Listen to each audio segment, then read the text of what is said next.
BC 37년에 주몽이 건국한 뒤 약 600여 년을 중국 세력과 패권을 다투며 동아시아의 강국이 되었던 고구려. 이러한 고구려는 7세기 동아시아의 축을 놓고 벌인 수당과의 전쟁에서 어떻게 그들의 막강한 대군을 산성을 이용해 막아냈고 또 어떻게 멸망의 길로 치닫게 되었을까요? 고구려의 산성은 치열한 전쟁의 현장일 뿐만 아니라 고구려인의 문화, 기상을 보여주는 중요한 삶의 현장이기도 합니다. 우리가 과거를 돌이켜 기억하지 않으면 그 역사는 지워지게 됩니다. 고구려와 만나고 소통하는 가슴 뛰는 역사의 현장. 우리는 지금 요동에 남아있는 고구려 산성을 만나러 갑니다.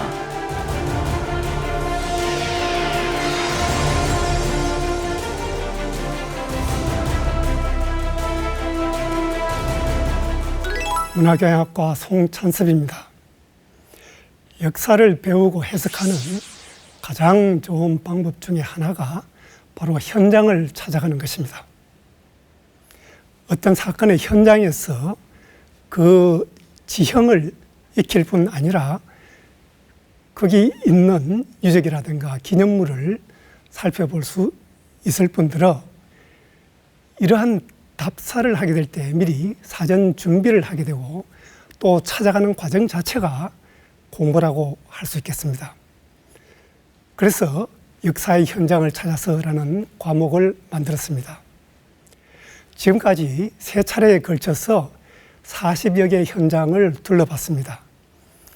이번에 다시 4번째로 15개 현장을 찾아갈 예정입니다. 여기에는 해외 현장의 비중이 이번에는 높은 편이고 그 밖에도 국내에서 다양하고 흥미로운 현장들을 많이 찾아갈 것입니다. 그래서 여러분들이 기대하셔도 좋습니다. 오늘은 그 첫 번째 시간으로서 요동에 있는 고구려 산성을 찾아가고자 합니다. 오늘 가이드 역할을 하실 임기한 선생님은 지금까지 교재와 강의에 한 번도 빠짐없이 참여하신 분입니다.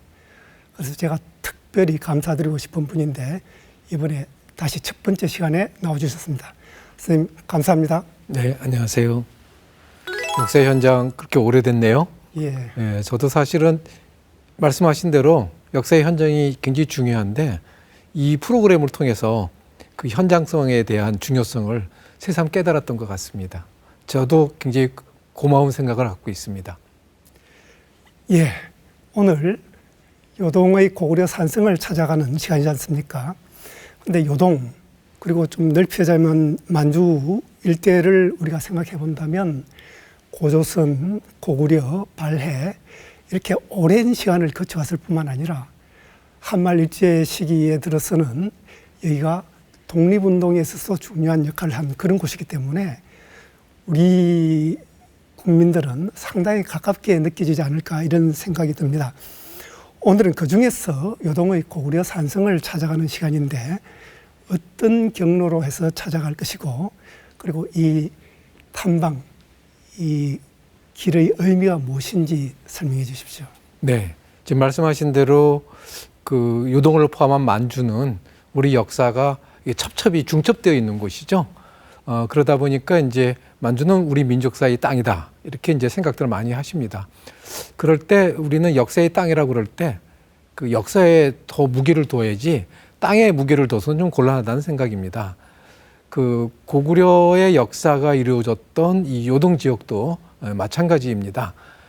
고구려인들이 이 땅에서 무엇을 어떤 삶을 어떻게 전개시켰는가 그걸 먼저 뒤집어 보는 이제 그런 태도가 중요한 것이고요. 오늘 저희가 요동 지역에 굉장히 많은 고구려 산성이 있는데 그 중에서도 수와 당이 공격해 왔을 때 고구려인들의 삶과 공동체와 나라를 지켜나갔던 그런 중요한 성을 중심으로 살펴볼 예정입니다. 가장 핵심적인 성이 요동성이고 그 밑에 안시성, 건안성, 비사성, 그리고 신성 이런 순서대로 탐방할 예정입니다. 612년 수양제는 113만 3,800명의 대군을 이끌고 첫 고구려 원정에 나섰다. 요하를 건넌 수양제가 처음으로 공격한 성은 요동성이었다. 우리의 답사는 바로 이곳 요동성에서부터 시작한다. 요동성은 고구려 시대 요동의 중심지로 지금은 요양으로 불린다. 요양에 들어서면 약 71m의 거대한 위용을 자랑하는 요양 백탑이 우리를 맞이한다. 아마도 저곳에 요동성이 있었으리라. 요동성은 평지에 둘러싸은 평지성으로 지금은 그 흔적을 찾아볼 수 없다.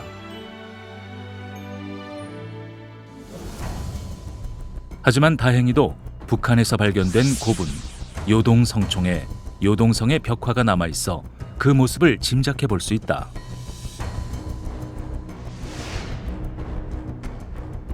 요동성은 내성과 외성으로 구분된 이중성으로 각 모서리에는 적의 동태를 살피기 위한 누각인 강루가 세워져 있다. 내성에는 기와를 얹은 2층 건물과 3층 목탑이 그려져 있어 요동성의 관사나 사당, 사찰 등 주요 건물이 있었을 것으로 짐작된다. 외성의 동문과 서문에는 2층에 문루가 있었던 것으로 보인다. 그리고 외성 내부에 요동성이라는 세 글자가 뚜렷이 쓰여 있다. 지난한 역사의 부침으로 성곽의 흔적마저 사라져버린 요동성. 하지만 우리가 이 역사의 현장을 계속 찾는다면 수당의 대군에 맞서 치열하게 나라를 지켜냈던 고구려인들의 기상은 끝내 잊혀지지 않을 것이다.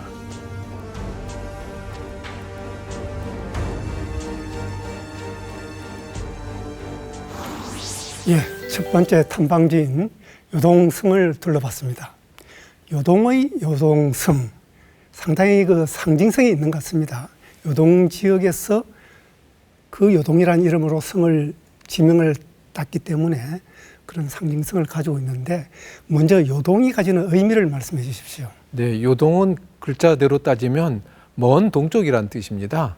그러니까 중국을 기준으로 삼은 용어라고 할 수 있겠죠.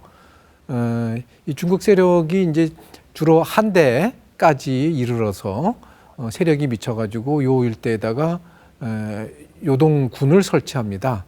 그래서 보통 요동하면 요하 동쪽 지역을 뜻하게 되는 것이죠.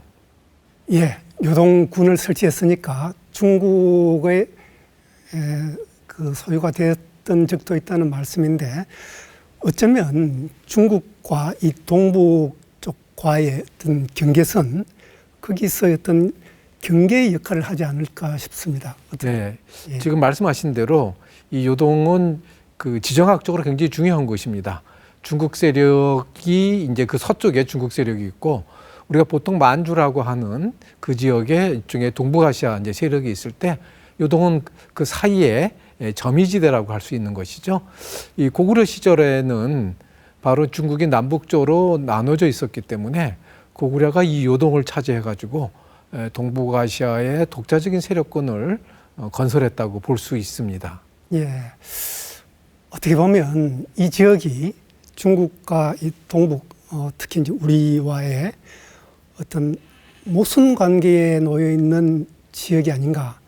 서로 불화합한다는 의미이기도 하고 한편으로 보면 이쪽은 창이고 이쪽은 방패 이런 의미 같은데 산성이 많이 놓이게 된 것도 이런 방패의 역할이라고 볼 수 있겠죠. 네, 고구려가 이 지역을 차지한 이후에는 중국 세력이 침공해올 거에 대비해서 곳곳에 많은 산성을 축조했고 아주 독특한 방어 체계를 구축을 했습니다. 그 방어 체계가 수와 당이 공격해 올 때 아주 효과적으로 기능을 하게 되는 것이죠.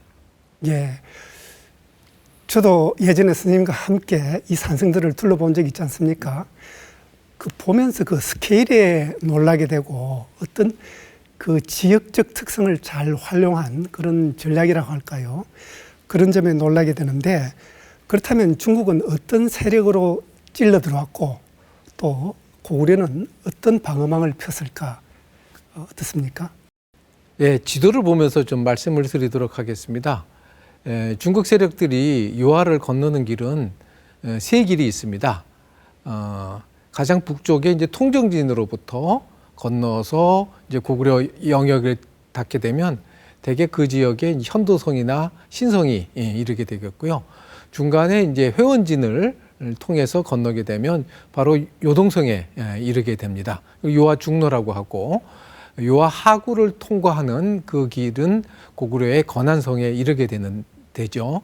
그래서 그 신성, 요동성, 건안성, 요 세 개의 성이 중국 세력의 침국을 막는 중요한 요충 역할을 하게 되는 것이죠.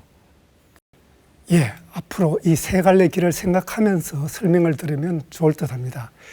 자, 그러면 7세기 초 610년에 수양제가 침략해 들어오기 시작하지 않습니까? 우리에게 참 익숙한 이름인데 이 침략 과정을 소개해 주십시오. 예, 610년에 이제 고구려 원정을 결심하게 되고 611년 2월에 전국에 동원령을 내립니다. 그리고 612년 1월에 탁군의 군대를 결집시켜가지고 고구려 침공의 길을 나서게 되죠. 이때 그 113만 명이 넘는 대군을 동원을 합니다. 과연 이 군대가 사실일까 의문을 품기도 했습니다만, 그거를 당시 수의 군사 제도와 결부시켜가지고 개선해 본 결과 실제 110만이 넘는 그런 대군이었음을 확인할 수 있었습니다.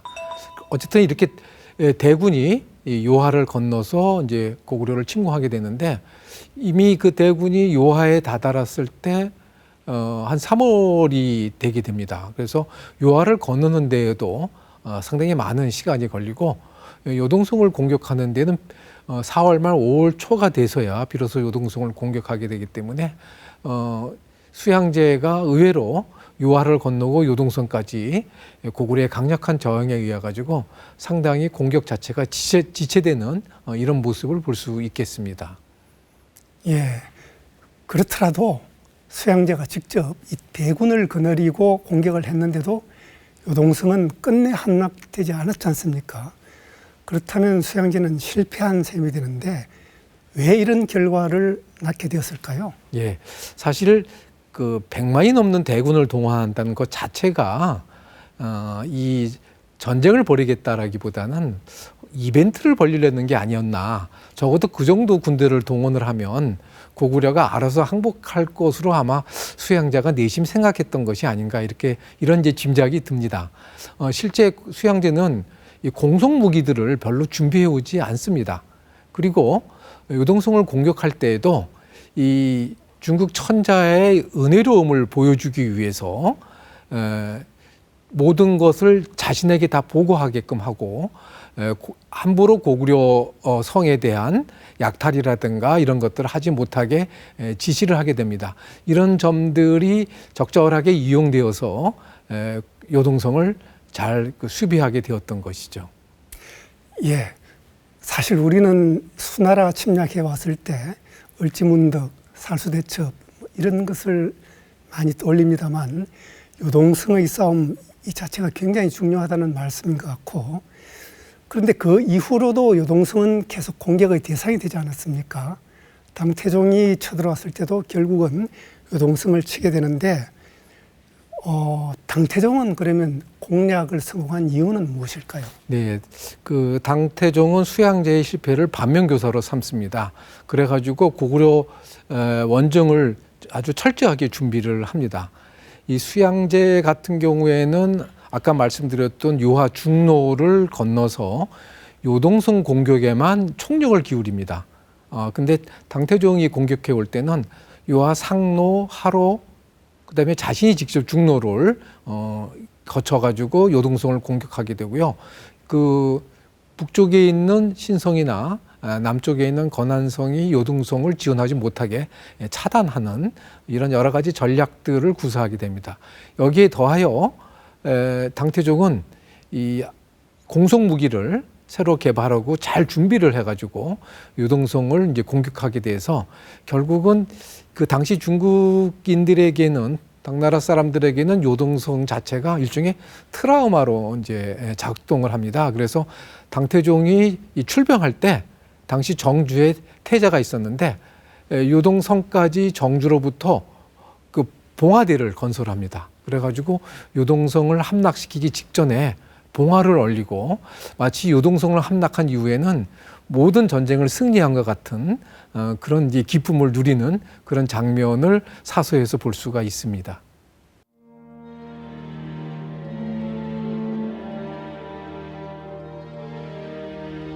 요동성에서 태자하 상류를 향해 30km 정도 가다 보면 하얀색으로 빛나는 장대한 성벽을 만나게 된다.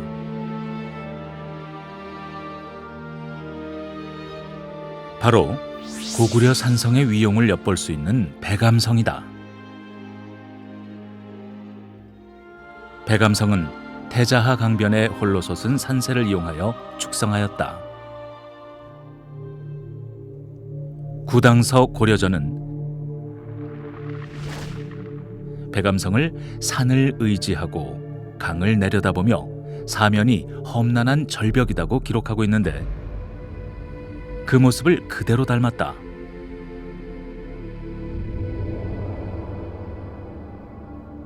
다만 북쪽, 서쪽은 완만한 경사면이 이어지고 있어 여기에 거대한 성벽을 구축하였다.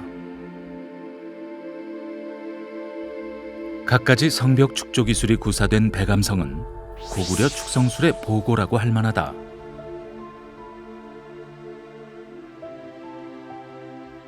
성벽의 총 둘레는 2km 정도로 가장 높은 동남쪽 후대의 장대에 서면 성 안과 주변 풍경을 전부 조망할 수 있다.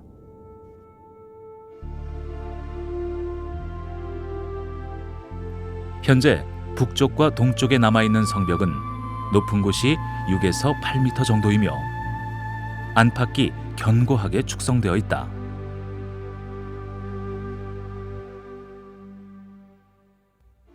치는 성벽을 밖으로 돌출시켜 방어를 효과적으로 하기 위한 것으로 서북벽에 70m 간격으로 3개의 치가 돌출되어 있는 모습이 장관이다.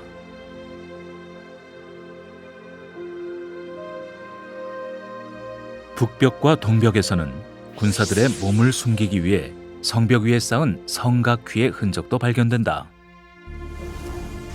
백암성의 중국 현지 명칭은 연주성으로 현재 산성의 돌들은 마을 주택에 담을 쌓는 용도로도 쓰이고 있어 현장을 찾은 답사자들의 안타까움을 자아낸다.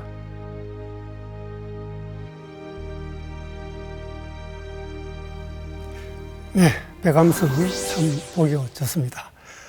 선생님, 요동성 이후에 이 백암성을 당태종이 선택을 했는데 이건 전략적 선택이라고 볼 수 있겠습니까? 네, 사실 이 백암성은 규모가 크지 않습니다. 기록에 보면 군사가 2,000이고 주민이 이제 1만 명 정도였기 때문에 중급 산성이고 공격한다고 하더라도 당태종이 직접 나설 이제 그런 성은 아닙니다. 제가 생각하기에는 그 백암성이 항복한다고 했을 때 당태종이 가서 항복을 받아들이고 그럼으로써 천자의 은덕을 보이고 그런 것들을 고구려 이제 땅에 영토에 널리 알려가지고 고구려 사회의 어떤 그 불화와 그 다음에 민심의 동요를 꾀했던 것이 아닌가 이제 이런 생각이 듭니다. 예, 당태종도 상당한 전략가지 않습니까? 실제로 당태종의 전략대로 되었다고도 볼 수 있을 듯한데 백암성이 이때 항복한 유일한 성이지 않습니까? 예. 그 백암성은 처음에 항복한다고 했다가 또 당태종이 막상 가니까 또 저항을 하기도 하고 결국 다시 또 항복을 하게 됩니다. 이 과정에서 이제 당군이 백암성을 함락시키면 거기 있는 것들을 다 장병들한테 나눠주겠다 이런 요청까지 하게 되는데요. 사실 가서 보면 기록상으로는 배감성이 굉장히 험준한 성으로 기록이 되어 있습니다. 배감성의 반은 굉장히 지세가 지금 보다시피 굉장히 험준합니다. 그러나 나머지 이 반은 성벽이 높고 장대하다고 앞서도 얘기했는데 그만큼 그거는 지리적으로 완만한 경사면을 갖고 있기 때문에 성벽을 높이 쌓을 수밖에 없었던 것입니다. 제가 가서 봤을 때 이 작은 성이기 때문에 당에 대군이 오면 항복할 수밖에 없었던 것이고요. 불과 군사가 2,000밖에 되지 않았을 때 이건 승패가 이미 결정되어 있는 거라고 볼 수 있습니다. 그런 점에서 보면 성주 손대음 또 손버름이라고도 하는데 비겁했던 것이 아니라 오히려 자기 성민들의 그 목숨을 보존하기 위한 그런 선택이 아니었을까 이렇게 생각을 할 수 있겠습니다. 요동성을 함락시키고 배감성의 항복을 받은 당의 대군은 안시성을 다음 공격 목표로 물밀듯 밀려들었다. 우리가 찾아갈 다음 역사의 현장은 바로 안시성이다. 안시성은 지금 요령성 해성시 영성자산성에 비정된다. 요동평원에서 사철하, 대양하를 거쳐 압록강 하류로 향하는 교통로 입구를 방어하는 위치이다. 안시성은 동쪽은 높고 서쪽이 낮은 지형의 포곡식 산성이다. 포곡식 산성은 계곡을 끼고 주위의 험준한 능선에 성곽을 축조하는 형태다. 성벽은 산 능선을 따라 지형 조건에 맞춰 토축과 토석 건축 등을 적절하게 사용하였으며 성벽 곳곳에 치와 각대가 설치되었다. 성벽의 둘레는 2.5km이며 성 안에는 계단 형태의 평탄한 대지가 여러 곳에 있다. 산성의 동남쪽 모서리 바깥으로는 작은 토산이 있는데 당태종이 쌓은 인공 토산으로 추정되나 자연적인 지형으로 보는 견해도 있다. 안시성을 둘러보는 우리에게 고구려 역사에서 가장 빛나는 승전의 한 장면이 펼쳐진다. 645년 당태종은 고림무원의 안시성을 포위하고 총공격을 개시한다. 당군이 큰 나무로 성에 충격을 주는 충거와 돌을 날리는 토거로 성을 파괴하면 안시성 성주와 주민들은 목책을 세워 성을 보완했다.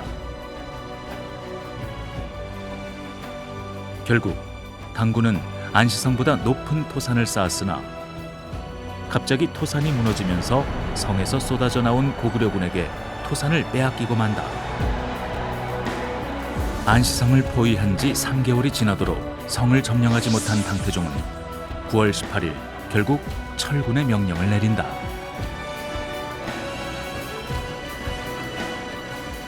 예, 고구려와 당과의 전쟁에서 가장 빛나는 현장이라고 할 수 있고, 그래서 우리나라 사람이면 누구나 안시성에 대해서 알고 있지 않습니까? 심지어 영화까지 나왔지 않습니까? 그런데 아까 배감성 같은 경우는 당태종의 전략이 아주 성공했다고 본다면 안시성을 선택한 것은 어떨지, 아마 당나라도 이 안시성은 힘든 성이다라는 건 알고 있었을 텐데 이쪽을 공격한 것은 전략적으로 어떻게 평가할 수 있겠습니까? 네, 당태종은 이제 미리 그 고구려의 사정을 잘 조사했던 때문인지 요동성을 함락시킨 이후에 그 안시성을 우회하고 그 남쪽에 있는 건안성을 공격하는 게 어떠냐고 당시 이제 당군의 총사령관인 이세적한테 얘기를 합니다. 그런데 이제 이세적 입장에서는 요동성에서 건안성까지 가려면 중간에 안시성이 있습니다. 근데 안시성을 건너뛰고 건안성을 공격하게 되면 요동성에서부터 건안성까지 이어지는 당의 보급로가 끊길 가능성이 있기 때문에 그건 곤란하다라고 이제 얘기를 해서 그래서 이제 안시성을 공격하는 공격하게 되는데 이거는 사실은 그 이세적의 전략이 가장 타당한 방식이라고 할 수 있습니다. 다만 안성을 공략하는데 실패했던 결과론적인 얘기죠. 사실은 안성을 공격하는 것이 전략상으로는 당연하다고 볼 수 있겠습니다. 예, 고구려도 당연히 이것을 승부처라고 생각을 했을 텐데 그런 당나라 군대에 맞서서 이 안시성을 지켜낼 수 있었던 그 힘이라고 할까요? 또는 전략은 어떻습니까? 글쎄요, 사실은 그거는 이제 판단하기 굉장히 어렵습니다. 워낙 당의 대군이 10만이 넘는 대군이 안시성을 포위하고 있었고, 고구려의 그 지원군이 안시성을 이제 지원하기 위해서 10만이 넘는 군대가 갔다고 하지만 곧 당태종한테 패배해서 안시성이 이제 고립되게 되거든요. 근데 안시성이 규모는 그렇게 크지 않습니다만 사실 답사를 다녀보면 성벽이 높고 아주 튼튼합니다. 특히 이제 성문 입구 가장 취약한 것이 이제 서문인데 성문 입구의 성벽 높이도 아주 높고 그 단단하게 되어 있기 때문에 쉽게 공격하기는 이제 어려운 부분이 있죠. 주변에 산성을 둘러싸고 있는 전체 지세가 험하고 무엇보다도 이런 이제 지형적인 조건도 그렇습니다만 그 전체 전쟁을 지휘했던 그 안시성주의 그 리더십이라고 그럴까요? 그 역량이 탁월했던 것이 아닌가 이렇게 이제 짐작이 됩니다. 예, 그러면 이런 점을 한번 짚어보면 좋겠는데 워낙 안시성 싸움이 우리에게는 굉장히 그 영광스러운 싸움이다 보니까 근데 지금 현재 안시성은 중국 땅이지 않습니까? 그러다 보니 우리가 찾아갔을 때 우리나라 사람들 찾아갔을 때 말이죠. 아마 예전에 그 함께 찾아갔을 때도 상당히 그 좀 힘들게 구경을 했지 않습니까? 돌아보고 그랬었는데 여기서 이제 우리가 이런 곳을 탐방할 때 어떤 자세를 가지고 봐야 할 것인가 어떻습니까? 네, 말씀하신 대로 안시성은 지금 한국인들한테 이제 비개방되는 곳입니다. 이런 태도는 이제 중국 쪽에서 역사로 보지 않고 현재 정치적 도구로 본다는 점에서 비판받을 만하죠. 그러나 한편으로 우리 많은 또 그동안의 관광객들이 안시성에서 가서 그것을 역사로 바라보지 않고 마치 어떤 현재적인 입장에서 그 역사의 장소들을 보고 이제 발언을 하고 하는 이런 문제점도 있다고 볼 수 있습니다. 사실은 우리가 만주라는 지역, 만주 땅이라는 지역, 만주의 우리 역사들을 생각할 때 그 역사에서 무엇을 배울 것인가를 생각해야지 그것이 갖고 있는 현재의 그 만주 땅 자체에 대한 우리들의 사고들을 드러내서는 좀 곤란하다고 생각을 합니다. 안시성을 뒤로 하고 우리는 또 하나의 난공불락의 성으로 향한다. 다음 행선지인 건안성이다. 645년 당태종은 안시성보다 건안성을 먼저 공격하자고 했을 만큼 건안성 역시 매우 중요한 전략적 요충지였다. 건안성은 개주에서 장하로 천산산맥을 넘는 주요 교통로의 입구를 장악하고 있다. 건안성은 지금의 중국 요령성 개현 청성령향 고려 성자촌에 있는 고려 성자산성에 비정된다. 건안성은 성 둘레가 약 5km에 이르는 대규모 포곡식 산성이다. 서쪽 골짜기 입구의 남북 양측에는 해발 300m 전후에 2개의 산이 있고 여기서 동쪽으로 길게 뻗은 산줄기가 타원형을 이루며 산성을 감싸고 있다. 산등성이에 성벽을 쌓았는데 수직절벽을 천연성벽으로 삼기도 하고 석축, 토축, 흙과 돌을 섞어 쌓은 토석 혼축에 다양한 방식으로 축조되었다.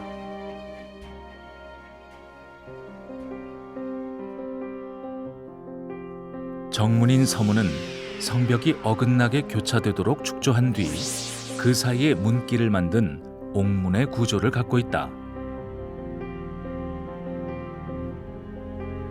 내부는 요하유역 고구려 산성 가운데 가장 넓은 편으로 평평한 대지가 넓게 펼쳐져 있다. 성안 중앙의 금전산 위에는 전투 지휘소인 장대로 보이는 건물터가 있다.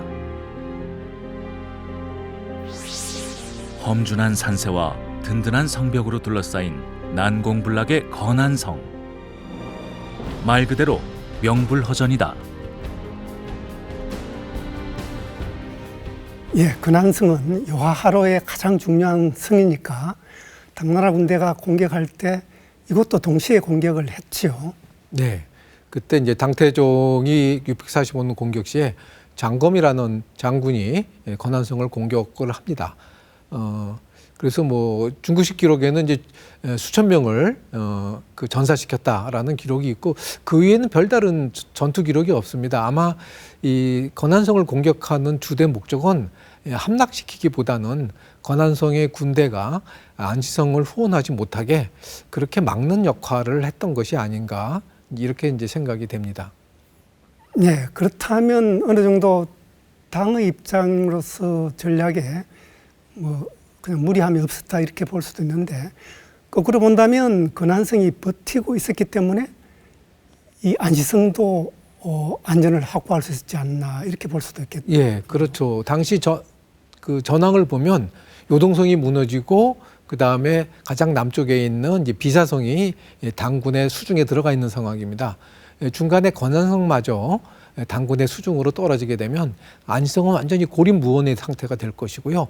또 중요한 건 건안성에서 그 선산산맥을 넘어서 발해만 남쪽, 요동반도 남쪽으로 이어지는 그런 이제 공격로가 있습니다. 그 공격로를 지킬 수 있었다는 것 자체만으로도 굉장히 중요한 의미를 갖고 있는 것이죠. 건안성이 있는 계주에서 대련으로 내려오면 살아있는 듯 꿈틀거리는 거대한 산성을 만나게 된다. 바로 비사성이다.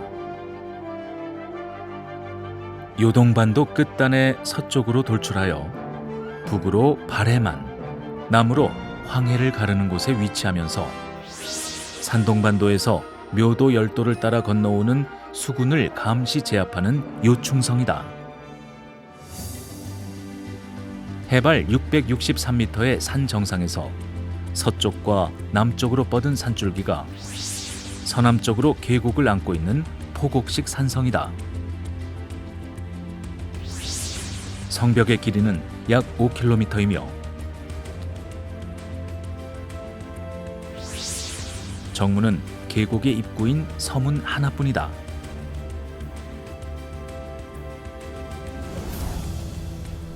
자칫 통감에는 비사성을 사면이 절벽이고 오직 서문으로만 오를 수 있다라고 기록하고 있다.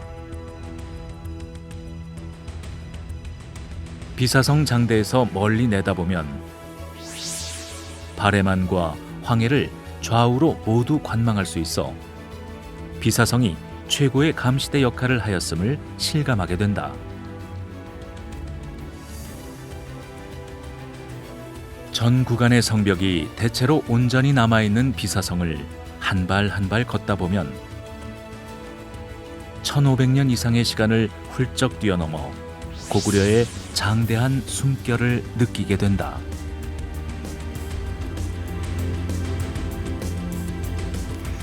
네, 비사성은 요동반도의 끝부분에 있으니까 이건 앞에서 말씀하신 세 갈래 길과 다른 바다, 즉 수군을 통한 침략이라고 할 수 있겠죠. 네, 그 산동반도에서 수군이 그 발전을 하게 되면 그럼 요동반도 끝에 있는 이 비사성을 경유해야 됩니다. 그래서 비사성을 경과해서 요동반도의 남해안을 따라서 쭉 이어져 가지고 압록강과 이제 평양으로 이어지게 되고 이런 수군들은 많은 식량들이라든가 많은 물자들을 이제 육군에게 공급하는 이런 역할을 하기 때문에 아주 요충지라고 할 수 있습니다. 그래서 반드시 비사성을 장악해야만 수군들의 활동이 보다 용이해지는 그런 전략적 요충지라고 할 수 있겠습니다. 예, 실제로 당나라 침략 때 비사성을 함락했지 않습니까? 여기도 굉장히 험준한 성인데 어떻게 쉽게 함락되었나요? 지금 저 화면에서 보다시피 굉장히 험준한 상이고 그 문도 이제 하나밖에 없는 이런 상인데 아마 너무 험준해서 고구려 병사들이 좀 방심했던 게 아닌가.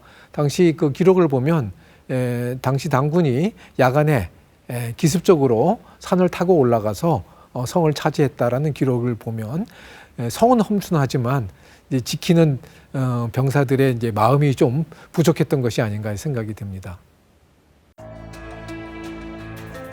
오늘날 중국 동북 삼성의 하나인 요령성의 관문은 성도인 심양이다.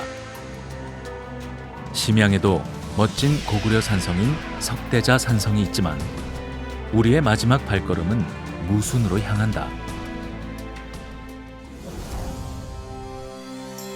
거기에 요동 지역에서 가장 오래된 고구려 산성인 신성이 있기 때문이다.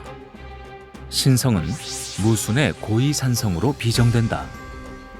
요하평원과 산세가 만나는 지점에 자리 잡은 신성을 찾기는 어렵지 않다. 고이산 산봉우리에 팔각 전탑이 우뚝 솟은 모습이 멀리서도 잘 보이기 때문이다.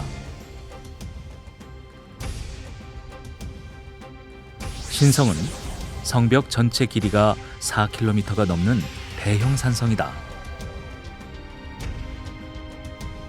둘레 2.8km가량인 동성을 중심으로 서성과 남위성, 그리고 규모가 작은 북위성 및 동남쪽 3개의 작은 성으로 구성되어 있는 다곽식 성곽이다. 동성의 남문터 양쪽에는 판축으로 축성한 성벽이 있는데 높이가 10m에 이르며 그 서쪽에 수문이 있었던 자리에 커다란 석재가 남아있다. 여기서 동쪽 성벽으로 올라가 고이산성 답사를 시작하는 것이 좋다. 성벽을 따라 걷다 보면 중간중간 성벽이 무너지거나 발굴 조사를 위해 절단된 곳이 있다. 이러한 성벽 단면은 성벽 축조 방식을 파악하기에 가장 좋은 장소다. 고이산성의 성벽은 산 능선을 따라 먼저 자연석을 쌓고 그 위에 흙을 채워 덮는 방식이다. 동성의 동문 북쪽 성벽에서는 흙을 다져가며 쌓은 판축 기법이 사용되었다. 성벽 바깥은 가파르고 험하며 성벽 안쪽으로는 완만한 경사면을 이루는데 내부 경사면에는 계단식 대지를 만들어서 관청이나 관리, 주민들이 거주할 수 있는 공간을 마련했다. 산세와 지형을 절묘하게 선택하여 산성을 구축한 것이다. 고구려 산성 답사를 다니다 보면 산성마다 탁월한 지형의 선택에 감탄하게 된다. 신성도 그런 곳 중 하나이다. 신성이 갖는 뛰어난 방어력은 그런 지형 형세에 힘입은 바가 크다. 네, 요하상로의 가장 중요한 성인 신성입니다. 이름은 신성이지만 가장 오래된 요충지라고 볼 수 있죠. 네, 이 신성은 고구려의 원 발상지였던 국내석이나 졸본성에서 요동으로 나오는 그 길목이 있습니다.